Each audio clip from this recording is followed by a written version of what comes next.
हाय, मेरा नाम है रॉन कैंटर और ये है out of Zion God TV पर।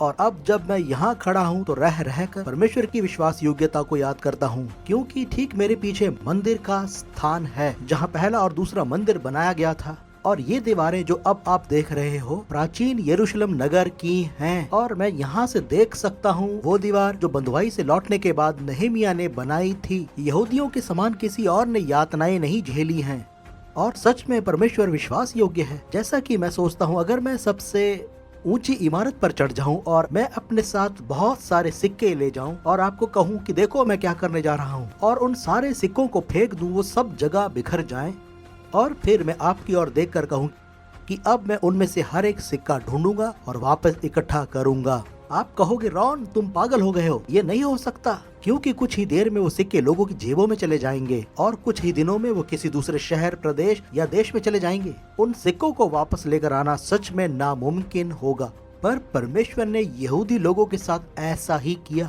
हमें बार बार कुचला गया और कई बार वो इसलिए क्योंकि हम परमेश्वर के लिए विश्वास योग्य नहीं थे।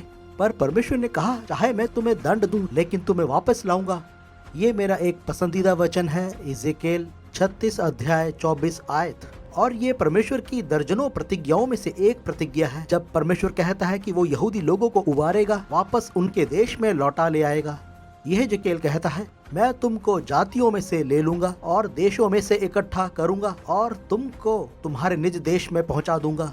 ये तकरीबन 2500 वर्ष पहले लिखा गया है। उसके बाद भी यहूदियों को बार बार जीता गया। इज़राइल सीरिया के द्वारा ले लिया गया और यहूदा को बेबीलोन वासी ले गए, फिर भी परमेश्वर कहता है मैं तुम्हें लौटा लाऊंगा। और हम जानते हैं 70वीं ईस्वी में मंदिर ढा दिया गया और फिर 135वीं ईस्वी में बार खोखबा के विरोध के बाद यरूशलेम फिर जीत लिया गया और सब यहूदी निर्वासित कर दिए गए। लेकिन इन सब के बीच परमेश्वर सदैव कहता रहा चाहे तुम पूरी पृथ्वी पर तितर बितर हो जाओ, मैं तुम्हें समेट लूंगा। फिर 1800 सदी के अंत में यहूदी इस स्थान पर वापस लौट आने लगे। 1948 में इज़राइल एक राष्ट्र बना। फिर 1967 में उन्हें यरूशलेम वापस मिल गया। और ये बहुत अद्भुत है कि मैं यहाँ एक नागरिक होने के नाते इज़राइल के इस पुनर्जन्म पाए देश में एक यहूदी के समान रह सकता हूँ।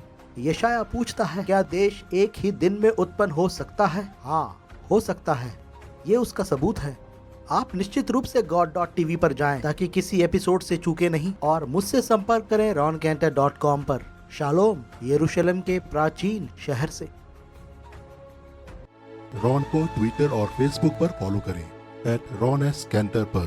रॉन और उनकी सेवकाई या गॉड टीवी या आउट ऑफ ज़ायन कार्यक्रम के बारे में और जानकारी के लिए या इन कार्यक्रमों को दोबारा देखने के लिए God.tv/Zion पर जाएं।